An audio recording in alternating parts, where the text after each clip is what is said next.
All right, class, we'll get started. Okay, so before we start the lecture today, today we're going to cover the remainder of lecture one, the Jupyter Notebooks covering lecture one. So we're going to talk about probability. We're going to get back into that question of, should we move from this block that had 6 cancer cases and a block of 120 people in 1 year? So we're going to talk a little bit more about that. And some more introduction to more concepts and statistics. And then we're going to have one of our TAs. So our TAs are in the back of the room today. Welcome, Alyssa and Nathan. So we're going to have one of our TAs, Nathan, I believe you're doing it, right? Going to go through installation and setup of Python, just in case you need some help with that. Just getting you started on, just make sure you have all the right libraries and everything, an environment set up in Python, at least on Windows to start with. We'll probably have about an hour or so of lecture and then followed by little tutorial on Python at the end. Any questions before we get started for today's lecture? Cool. All right. And homework one should be out. I think I should get it out tonight. And again, it's going to be due next week on Tuesday. And it's going to cover the material through this lecture today. Okay. Homeworks, again, are going to be submitted as Jupyter Notebook files. So the homework itself is a Jupyter Notebook file that has spots in it for you to put in your answer, right? And remember, we're not looking for a PDF of this. We're looking for the actual Jupyter Notebook file that we can execute ourselves is what we're looking for your homework assignment, okay? Yeah.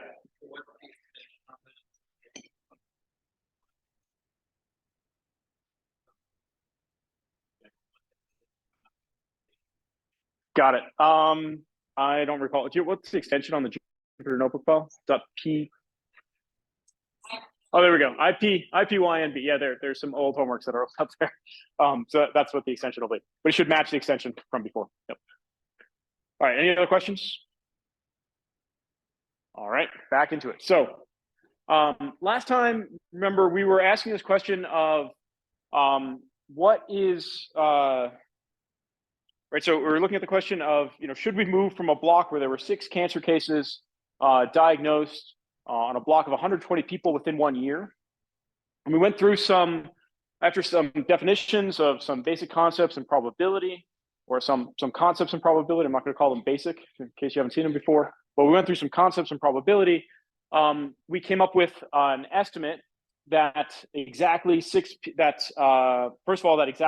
people or a certain 6 people on the block had, would be diagnosed with cancer in a given year. Then we modified that to account for the fact that if we're going to have exactly 6 people with that diagnosis, we have the other 114 people that were not diagnosed with cancer. That changed our probability a little bit. And then we modified that again to account for the fact that there are many potential combinations of 6 individuals that could potentially have this diagnosis in a given year, right? And we came up with this final expression for the probability that some group of 6 people on the block, not just 6 specific people that we select ahead of time, but that some group of 6 people on the block would be diagnosed with cancer in a given year. And it was this number here, this 4.5 times 10 to the minus 5th was the probability that we came up with. And then we said that, well, there's actually this distribution called the binomial distribution that would give us the same answer in 1 line of Python code, right? And that's where we kind of left off, was with this thing called the binomial distribution. We introduced it last time as kind of a shortcut to getting the answer that we spent most of the class lecture last time deriving. So we're going to start with this binomial distribution today. And we're going to talk more about the features of this distribution and of statistical distributions in general, but starting with this. And so this binomial distribution, so it is a probability, we can express it as a probability mass function. Probability mass function is like the probability density function, but for discrete variables. So remember, in this case, we have a discrete question that we're trying to address. Does a given person have cancer or not? Right? Are they diagnosed with cancer in a given year or not? It's a yes or no question. And so we are going to talk about a probability mass function. And this is what we say, this is how we define the binomial distribution. And what this thing is telling us is that if we have a binomial distribution concerns what we would call in statistics a trial, where we have some event that is either true or not. We tend to say it's either a success or a failure, right? So it's a binary a decision, a yes or no kind of decision. And this is telling us the number of time or the frequency with which we should expect to see some number of those events occur within some given population, given that we have a success rate at the probability p. So in our example up here, we had that our k, right? So the number of right. So just in the Python code here, get our k, the number of cases that we're looking to see. Like we want to know the frequency with which we see a certain number of cases, k, within a population of size n, given a probability of those cases of p, right? Of a probability of any one of those trials of p that we see that event happen. That's what the binomial distribution tells us, right? So when we have a trial that can either be one way, it's either a yes or a no, a success or a failure, then the binomial distribution gives us for a given number of successes that we're trying to see within our trials, that number k, out of a given population of size n, what fraction of the time do we expect to actually see that? What proportion of the time do we expect to actually see that number of successes? So again, that's how we write what we call the probability mass function for the binomial distribution, where again, we have this thing in parentheses, n over k. What is that thing, n over k? We gave it a name last time. Does anybody remember what we called that? What name we gave to that? This thing here? Sorry, who did you speak up? N choose k, yeah, we can call it n choose k. We gave it another name. We called it combinations, yeah, so the number of combinations, right? So this was the number of combinations of k items out of a population of n. Yeah, sometimes written as n choose k. So this, but now that we know that in our cancer diagnosis problem, we know that it follows this binomial distribution, right? We essentially derived it last class by following through these different rules of probabilities within the population. So we know what the binomial distribution looks like. So we can now look at different characteristics of this distribution. And what we're going to do is we're going to use these characteristics to place our result of 6 cancers on a block of 120 within the context of all the blocks, for example, within the United States.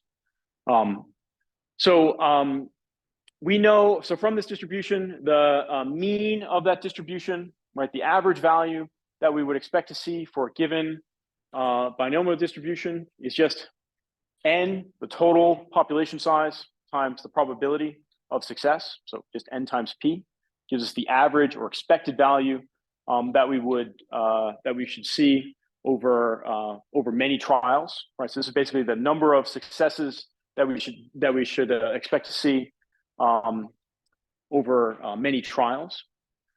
Kind of makes sense that the average number of successes that we would expect to see, given a probability of any one individual success, any one individual event having success as p, is just the number of events, right? The number of, let's say, people within the population that we're doing this with, times that probability p.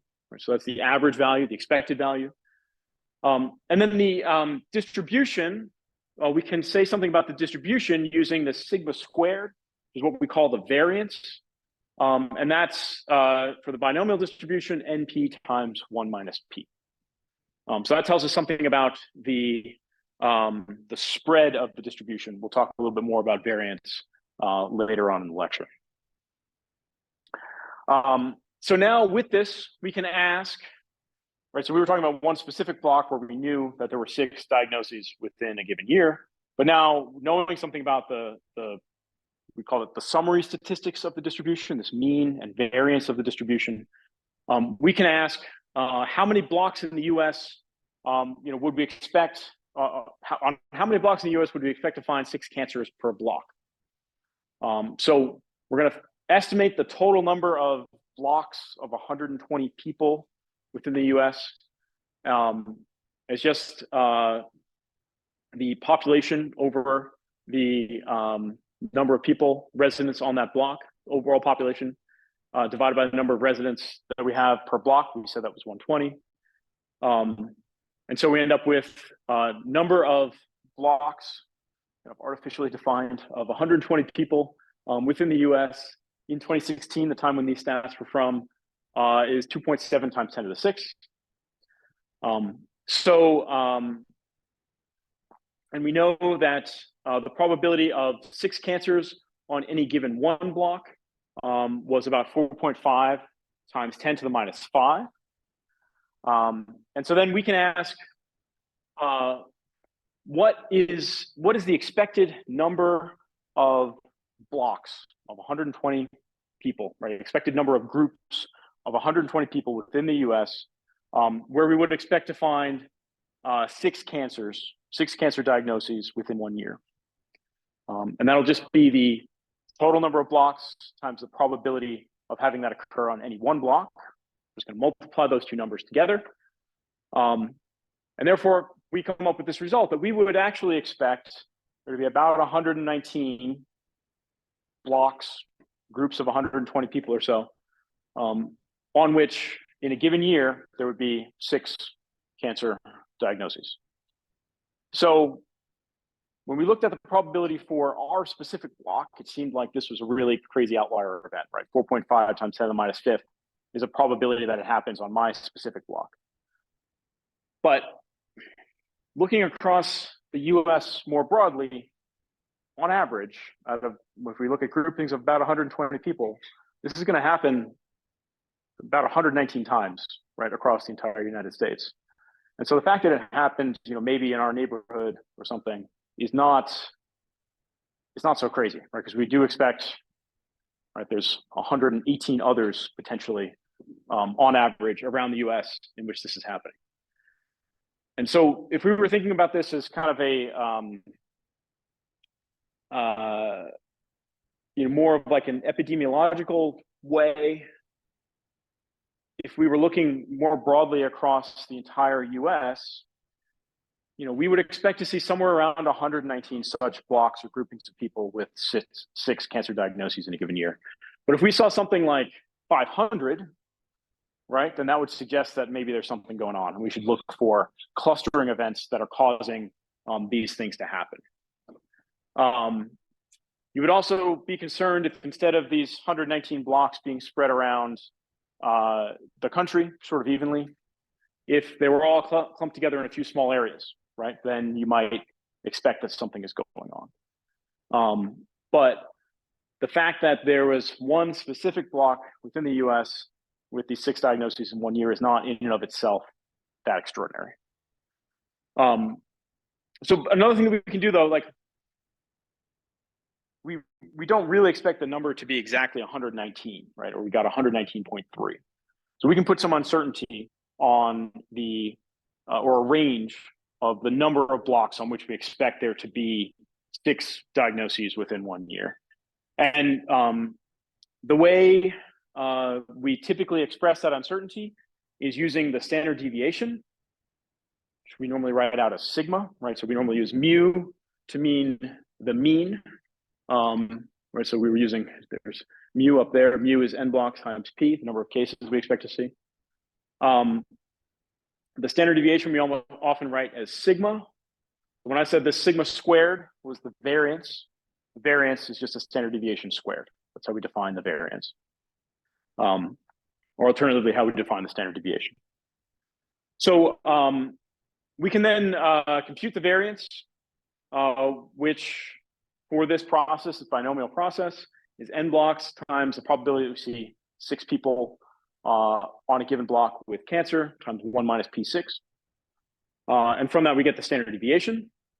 So a little bit of Python code. And we get a standard deviation of about 11, right? So this means that we expect with about 68% probability that we're going to see the number of clusters of 6 cancers within the US within a given year as being between 119 minus sigma, right, our mean minus sigma, and our mean plus sigma. So we expect to see about 70% chance that the number of blocks of 120 people where we see 6 cases of cancer is somewhere, we're going to see somewhere between 108 to 130 such blocks within the whole country. So 500 would be a way outlier event, right? If we saw 500, we'd be very concerned. If we saw 50, there's something really weird going on too, right? You know, so we expect to see something in this range, 108 to 130. So does that make sense? Any questions on that? So we went from the individual block level to kind of the population level based on the overall distribution. Yeah. Where'd you get the 60? Yeah, so that comes from, we're gonna have to talk about about distributions in a little bit more detail. So we haven't really introduced the normal distribution, but yeah, we're a few concepts away from that. But that comes from the fact that as we get to large N, the binomial distribution starts to look like the normal distribution or the bell curve distribution. Have you all heard of the bell curve normal distribution before? We're going to talk a lot about normal distributions in this class. So at large N, the binomial distribution starts looking like the normal distribution. And for a normal distribution, we see that we'll see that 68.3%, so about 68% of that distribution is within 1 standard deviation from the mean. Okay, that's where that comes from. Yep. Other questions? Yeah, good question though. Okay. Okay, so we have a few other definitions about probability that we're going to go through in this class, just to give us a foundation, again, in probability. Remembering that all of our estimates in statistics are essentially probabilistic, right? So we need the tools to understand and talk about probabilities in order to make sense of these statistical concepts throughout the rest of the class. So one thing to clarify, when we were considering this case of cancer diagnoses within a given block, we made the assumption that the probability that any one individual is diagnosed with cancer in a given year is independent of anyone else within that block being diagnosed with cancer in that given year. So we assume that those events were independent of one another. But this is not always a good assumption, right? There are many examples there are many cases where the events that we're considering, so it could be, you know, probability that one person is diagnosed, given the probability of another person is diagnosed, or it could be some other set of events where they are not necessarily independent. So if this is the case, then we can write out a statement like this. So this says the probability of A given that straight line, that straight vertical line there means given. So the probability of A given that B occurred is the probability that both A and B occur divided by the probability of B. Okay, so this is the way that so the way that we can write this more generally when we have two events that are not necessarily independent. Incidentally, do you see? Let's see. This resolves back to, so if those two events are independent, we can actually recover the expression for the probability of A given B. So if these two events are independent, what is the probability of A given that B occurred? So again, if there's no dependence of event A on event B, then what is the, right, so if these things are independent, then what is the probability of A given B? Yeah. It's just the probability of A, right? So if A and B are independent of each other, then the probability of A given B is just the probability of A, because A doesn't care whether or not B occurred, right? If they're independent. Make sense? So then, and remember we said that if two events are independent, then the probability of A and B, right, the probability that both events occur, if they're independent, what is that given by? Does anyone remember that from last lecture? Or maybe just from some intuition about probability. So what is the probability of both A and B occurring if they are independent? Yeah. Probability of B times probability of A, exactly.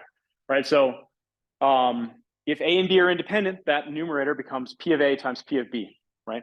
P of A times P of B over P of B is just P of A. So if they're independent, we recover exactly what we had for independent variables last time. So this is a general statement then of probability of A given B. It works if they are dependent or independent, but it's just simpler to use the other form if they are independent. And we have some examples of use at the end of the notes. We'll look through some of them depending on time to make sure we have enough time to go through Python at the end of this class.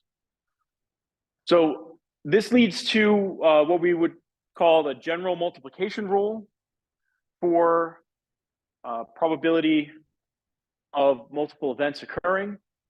So we can rearrange that into probability of A and B as probability of A given B times the probability of B. Again, remembering that if A and B are independent, probability of A given B is just probability of A, right? Well, which is exactly right there on the next line. But that equation 18, we then describe as the general multiplication rule for probabilities. All right, so some other definitions that we are going to be using when we're talking about statistics. First of which is the mean. So we already discussed the mean in terms of the binomial distribution, but let's talk about the mean more generally. We're going to start by defining so the mean in general describes is one description of the center of a bunch of data or of a distribution of data. We can think of it as we can think of it as just one measure of the center of data. So the sample mean we'll often write as X with that over bar on top, or X bar, you might hear me say. And we can calculate it from the individual values. So if we have a list of values, call them Xi, right? I of 1 till however many values we collected. Then the mean is just the sum of those values over the number of values. Right, that's just what we often call the average.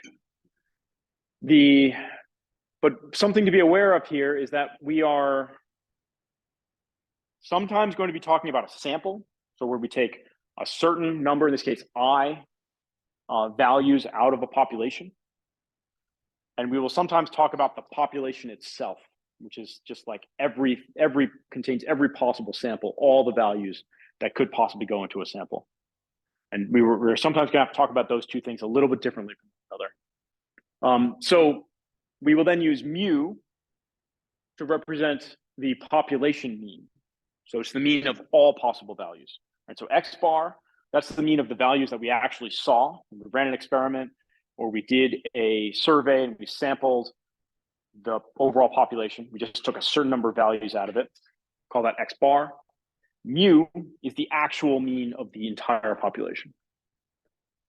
And we said last time, this is related to that law of large numbers that we said last time, that as the population, as the sample size becomes large, we expect X bar should get very close to mu, right? So as we collect more and more data from a given sample, X bar should tell us should more and more closely approximate the actual population mean.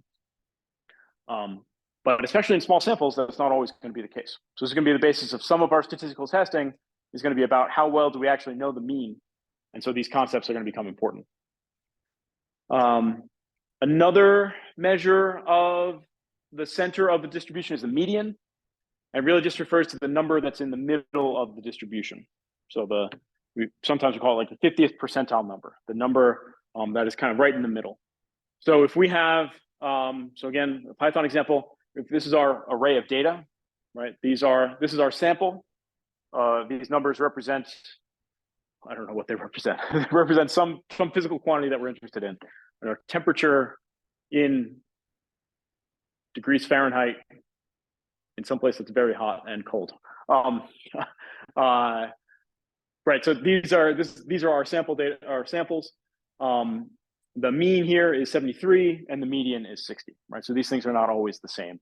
When we talk about distributions in more detail, we'll see the way that can reflect the shape of the distribution. But for now, we'll just take that as the definition. So for another way of interpreting the population mean is as what we would call the expected value. So if, so we'll get into a definition here. So if X is a random variable and it has some number of potential outcomes, right? So if this is, we can enumerate, in this case, we're enumerating our population. And if those outcomes occur with some probabilities, so each outcome has its own individual probability, then the expected value or the mean of that random variable X, we will then also write as mu, and it would be the sum of the probability of each individual event occurring times the number of outcomes or number of times that we would see that event, occurring. So so we write the expected value of X. Expected value of X is mu, is x1 p1 plus x2 p2 all the way up to xn pn. So this means that if we have a continuous random variable with some probability density function given by f of x, we can then find mu as the integral over the entire space. So if it's going from negative infinity to plus infinity, those are the limits of our integration. If we have some defined range, we can tighten this down to just that defined range of x times f of x dx. Right? So that integral then defines the expected value of that random variable. So another definition that is going to tell us about distributions, again, of data. And again, we saw this in the binomial case, is sample variance. So sample variance is a measure of how spread our distribution is, right? So in the binomial example, we saw that it gave us an estimate. Right? So the mean told us the number of events, the number of blocks within the US on which we expect to see 6 cancer diagnoses within a given year. But we know that we're not likely to get exactly that mean value. There's going to be some range over which we expect to see answers. And we said, without really discussion of exactly what it was, that we can define that using variance. So what variance actually is a measure of the average square distance from the mean. So we define it here, 1 over, so for a given sample, so again, this is for some subset of the total number of outcomes within our population. Then the sample variance is 1 over n minus 1 times the sum of xi minus our sample mean squared. Okay, so it's a measure of how spread our observations were within our sample. One thing to note here is that we're dividing, when we're talking about sample variance, this is n minus 1 in the denominator. We'll hit on this again in just a second. But one way to think of why we have n minus 1 here is that there are only n minus 1 independent deviations of xi from that mean value of the sample of X bar. And so we can always calculate if we were given just the mean value X bar of our sample and n-1 of those sample values, we could compute the remaining one. So we would say that this n-1 is the number of degrees of freedom in that data set. And so we're dividing by the degrees of freedom here. So in this case, for our data that was given above, there were temperatures in a place that gets very hot and very cold or something randomly sampled over the course of a year, we would compute the variance. In this case, this is a way of doing it using NumPy, right? So just using this function var. So that sample variance is a little bit different than the overall population variance. So again, we're in this space of now talking sometimes about a sample that we collect versus the overall population, a sort of idealized huge population that contains all possible samples. So if our population size is n, then we write the population variance as the sigma squared, and it's 1 over n times the sum of the square distances or differences from the mean. And actually, this is a typo. This should be mu, not X bar, because this is now going to be relative to the overall population mean, not the sample mean, because we were talking about population space, talking about the overall population. So note that we use n here instead of n-1. One way to think about this, right? So one way to think about this is in terms of degrees of freedom, kind of argument that we gave up above. Another way to think of it is that if we have the sample variance, we use the sample mean, because we don't know, so if we have a sample of data, we don't actually know what the population mean is, right? We just know what the sample mean is, and we hope that it's a good approximation of the population mean. But we don't actually know the overall sample mean. The overall population mean, right? We don't know the actual mean of all possible samples. We just know the mean of the data that we got.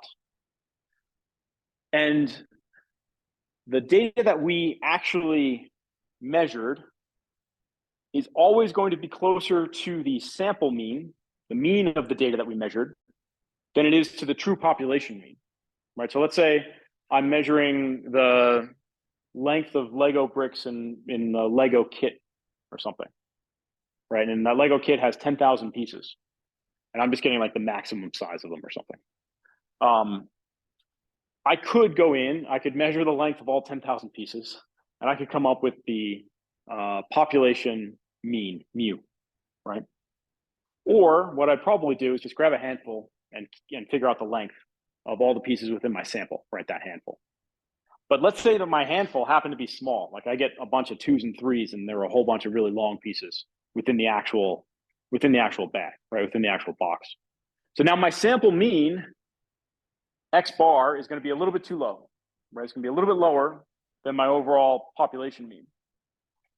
And so my when I take the difference between all of my xi, all of my individual measurements, and my sample mean, all of those differences are going to be just a little bit too low, right? Because all of my pieces on average are a little bit small. My mean on average is a little bit small. And so the distance from that mean is going to be a little bit smaller than the distance to the true population mean, mu. So the way we account for that, the way we correct for that, is by using n-1 in the denominator instead. This makes this sample variance a little bit higher.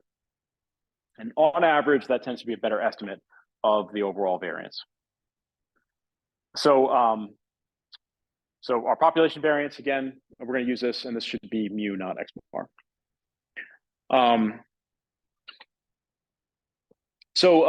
Another definition here. So if we have a discrete probability distribution, like a PMF, a probability mass function, and we know what it is, like we have the binomial distribution and we know what that distribution is, then we can find the expected value of the variance as just the expected value of x minus mu squared.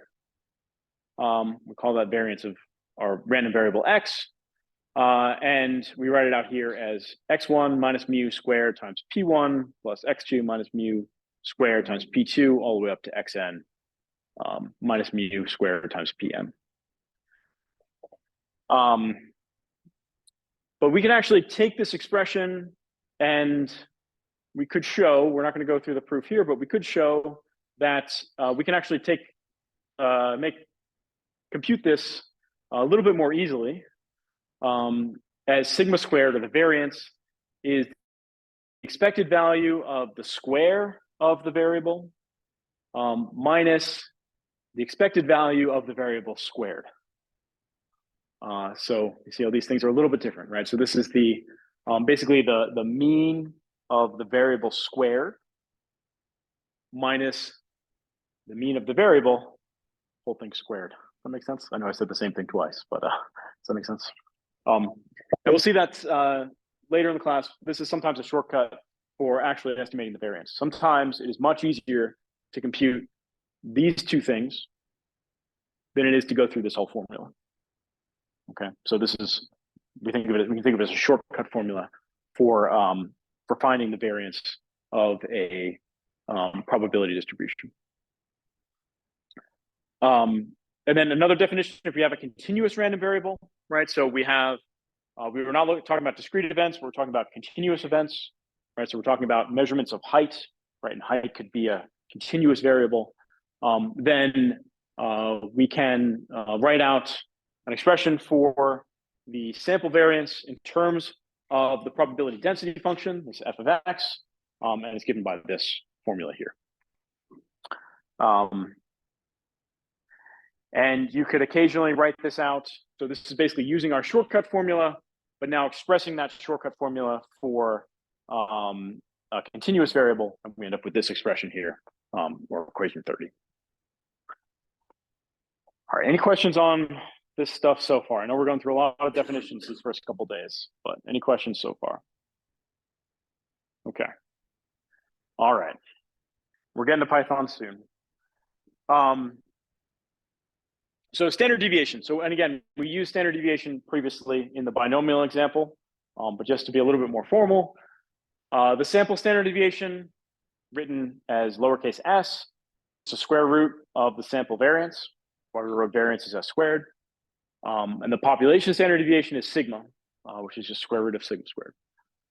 And these values of standard deviation are really helpful in describing how close the data are to the mean, right? So again, in our cancer cluster example, we said that the standard deviation, we found that the standard deviation was about 11.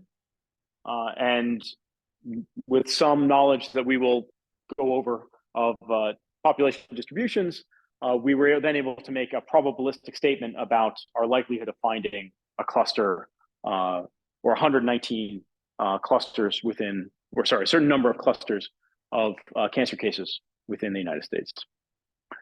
So here's just an example of how to compute the sample standard deviation for a set of data, right? That same set of data that we had earlier using NumPy. So just an np.std formula. And in this case, we found the sample standard deviation for that, I don't know, crazy temperature data was 41.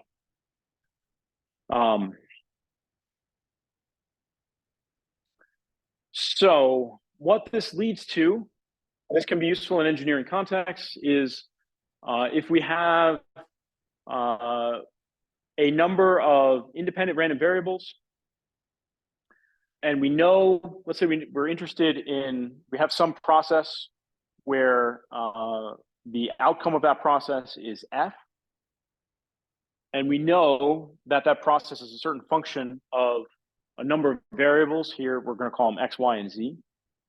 So like if we have a formula describing how the outcome, the final ratio of reactant to product or something, or final product, desirable to undesirable product or something, is as a function of, we can write it out as a function of some certain inputs to our process.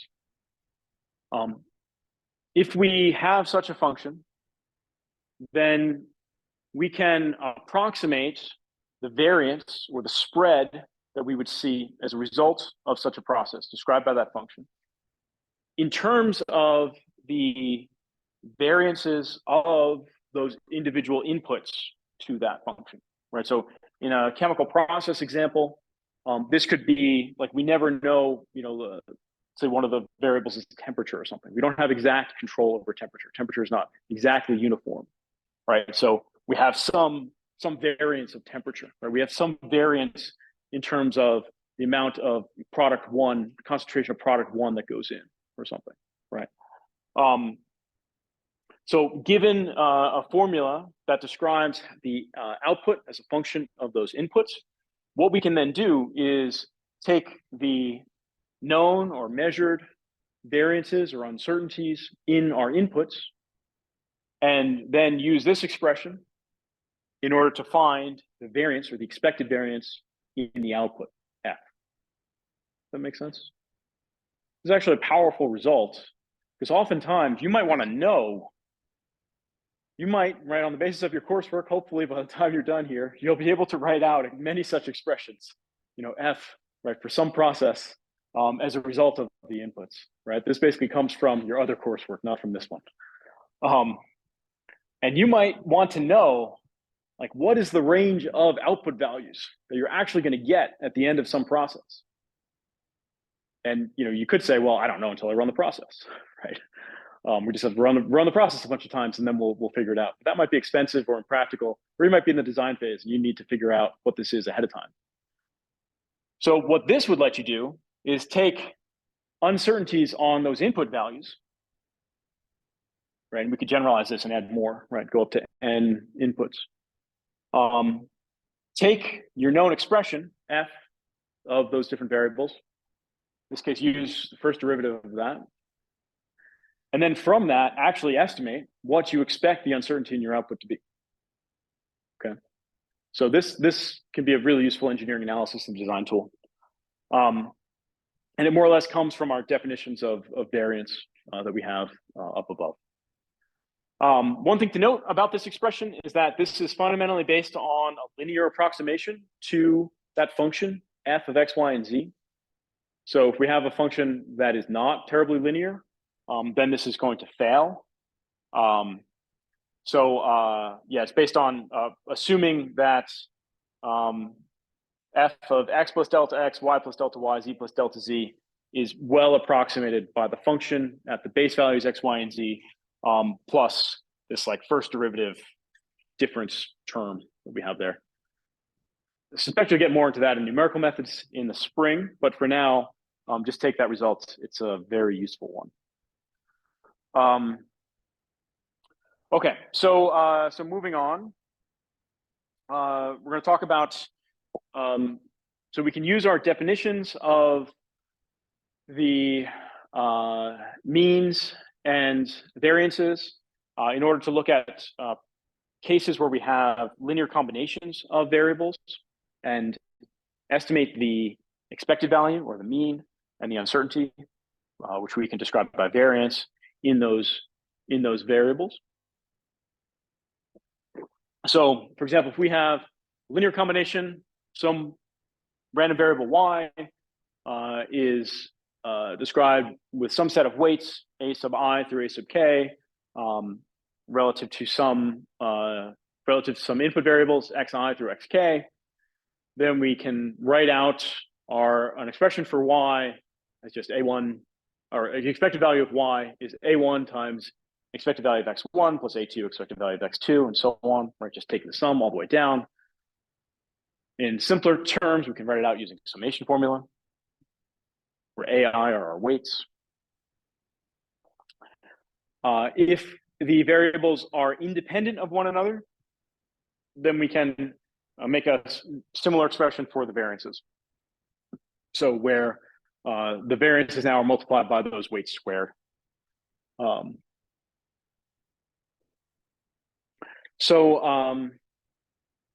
As an example, so let's say, and this comes from one of the recommended books for this class. So if we know that the expected pulse rates for a sample of males is 70 beats per minute, and with standard deviation of 10 beats per minute, And the expected pulse rate for a sample of females is 77 beats per minute with standard deviation of 12 beats per minute. Let's say we want to know the expected value of the difference in rates that we measure for a population of females minus the population of males. And then what is the standard deviation of the difference in those measured values? So we can just go right back up to the expressions we just defined from expression 33. The expected difference is just going to be the difference between the expected values in this case. The variance of the difference is going to be the variance of x2 minus x1. And again, we know our function is 1 times the rate that we measured for female minus 1 times the rate we measured for male. And so we end up with 1. So here, plugging that in, we get 1 squared times 12 squared plus minus 1 squared times 10 squared, and we get 244 per minute squared. The standard deviation is the square root of that is 16.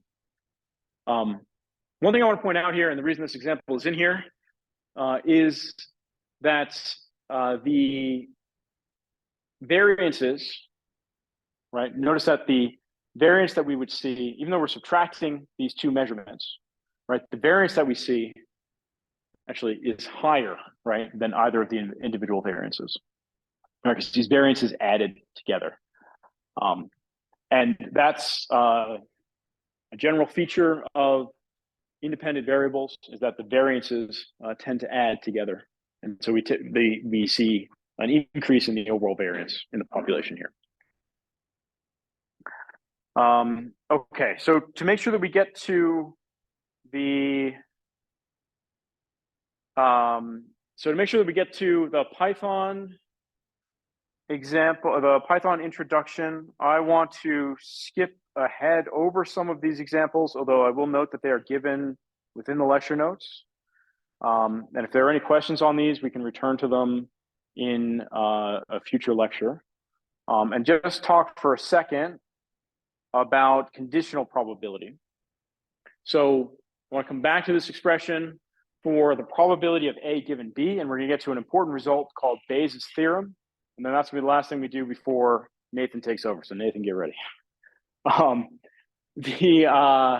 So remember, we said that if we have two events, A and B, that are not independent, then the probability of A given B, written as P of A with that slash B, is probability of A and B over the probability of B, right? And we mentioned that if these events are in fact independent, this just resolves to probability of A. But let's consider the case where they are not in fact independent and talk a little bit more about that.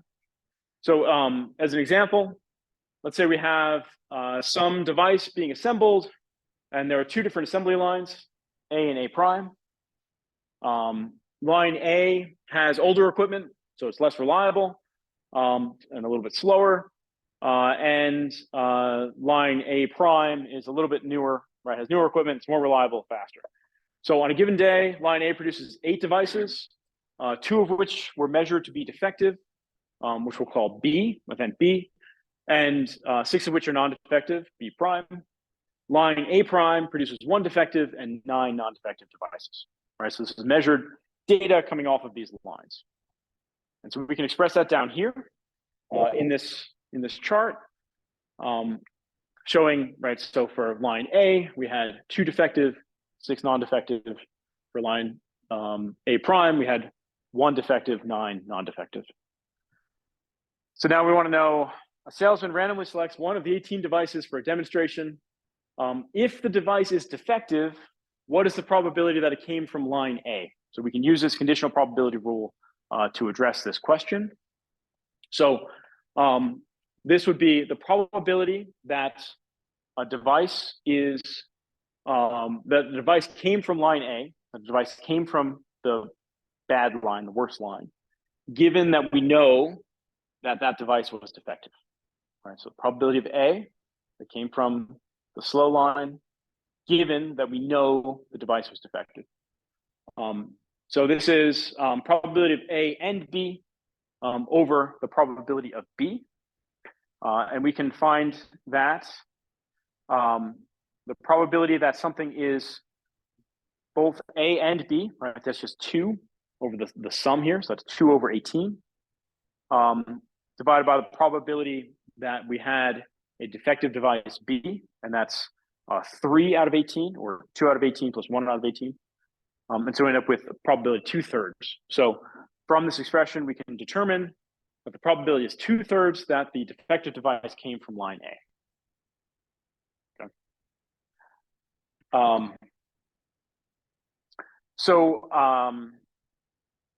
Another expression, another way to think about this is to look at testing of incidence of a rare disease.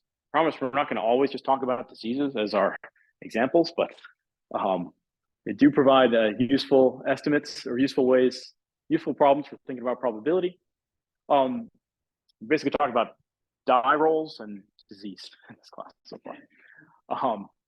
Legos, so that's why I was trying to bring Legos in. So anyway, so another example. So let's say we have a rare disease that affects 1 in 1,000 people, 1 in 1,000 adults. We have a diagnostic to test that if someone has a disease, then we get a positive result 99% of the time, right? So this sounds like a pretty good test. However, if someone does not have the disease, then we get a positive result only 2% of the time. Right? Again, this sounds pretty good, right? 2%. If someone doesn't have the disease, we get a positive result only 2% of the time. And if you have the disease, you get a positive result from this test 99% of the time, right? This sounds like a very good test. In fact, those are very good numbers for a diagnostic test. But now we want to know, like, again, to bring it back to maybe a more personal case, right? Let's say if a person is randomly chosen, like let's say it's you, and the result is positive, what's the probability that you actually have the disease? Right. So remember, this is a rare disease and a pretty good test. So what's the actual probability? First thing to note is that we would just say that this test has a sensitivity. So we'd often express the how good a diagnostic test like this is in terms of sensitivity and specificity. The sensitivity is 99%, right? That's that first number. We said it was 99%. We say it has a specificity of 98%. That's just 1 minus this 2% that we had here. This is very good, right? So the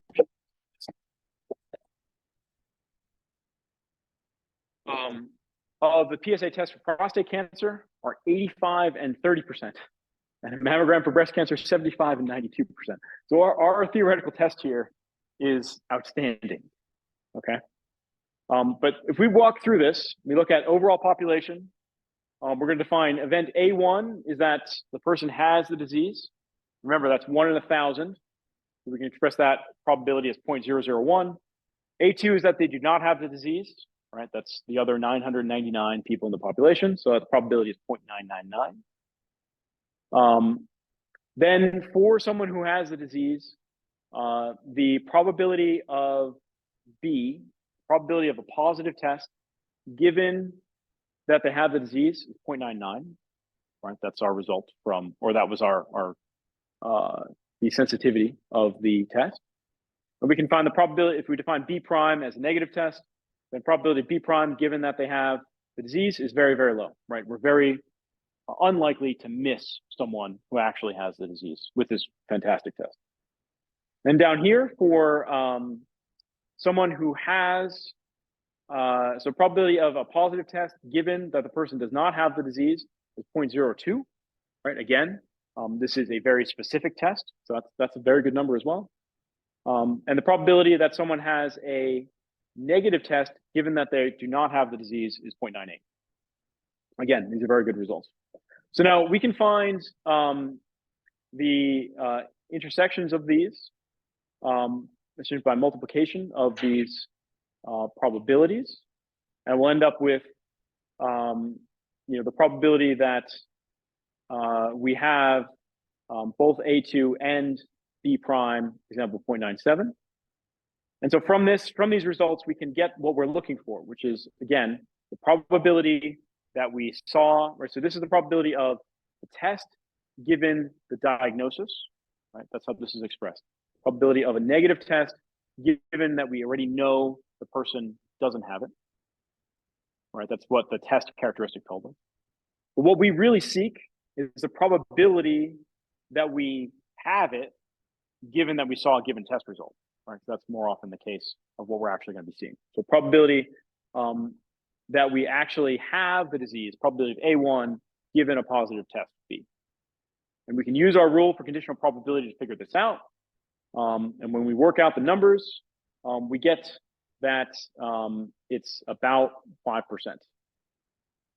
So the probability that a given individual who has seen a positive result on the test actually has that disease, even though it's a fantastic test, it's still only about 5%. So should you see a positive result on on this diagnostic test in particular for this rare disease, this 5% chance that you have it, it's definitely higher than the 1 in 1,000, right, before you took the test.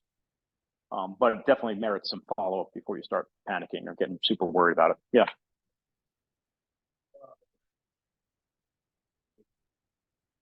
Yeah. So, this is one of the reasons why. Yeah. So the question is, would the breast cancer one be way lower? It's like, it would be lower if we were to test every person in the population. But what we typically do, this is one of the reasons why there are screening guidelines for diagnostic tests, right? So we don't just test every single person within the population, right? We don't give everyone a mammogram, right? We give people who are extremely high risk for breast cancer mammogram, or we know that the incidence rate of breast cancer in women rises with age. And so the testing frequency and recommendations for testing increase with age in women, right? So that way we try to, so the way we try to account for this and try to not, because you get a positive test for this rare disease, it's it has its own cost, right? So the way we try to mitigate that typically is by trying to choose a population in which it's not quite so rare. That makes sense? Because if you do that, if you choose a population which is not quite so rare, right, then we can have a much higher confidence that a person with a positive test may actually have that disease. That make sense? Yeah. Yeah. Good question though. But that comes at the cost of then potentially missing people who may have it right outside of that population that's being screened. Okay, so this gives rise to our final results for this set of lectures, which is Bayes' theorem. So we can basically go through our definitions of these conditional probabilities and come up with what we tend to call Bayes' theorem. I'm going to focus here on expression 45. I'll let you go. You can look through the notes for the rest of the derivation, but 45 is maybe the simplified form of Bayes' theorem that's often given. What it tells us is that the probability of A given B, we can write in terms of probability of B given A times probability of A over probability of B. This comes from a rearrangement of, we could derive Bayes' theorem by rearrangement of some of the other expressions on conditional probability we've had in the class previously. But one way of interpreting Bayes' theorem that you sometimes run into is, let's say that we have just seen some event happen, some event B just happened. We can then use Bayes' theorem to update our expectation that something else that depends on A, or something else that might depend on that, will happen. So let's say the probability of A, given that I just saw B, right? So the probability that that the sky is blue, given that I just walked outside and saw the sky was blue or something. Maybe that's not the best example, but probability of A, given that we just saw event B happen, we can then write that out as the probability of B given A times my previous estimate of the probability of A over the probability of B. So in this form, we can think of this as a way of incorporating new information B to update the probability that some event A will occur. So if In this interpretation, we would say that P of A is our prior. So P of A is the probability that we think some event A is going to occur. And then this P of A, given that we just got some new information B, is called the posterior probability. So it's our new probability given that we just saw some event B occur. So this is Bayes' theorem. This, I think at some point this semester, I'd like to bring in maybe a video or something explaining a little bit more about the implications of Bayes' theorem. But this has some implications about the way you might interpret new information in like a scientific experiment or something.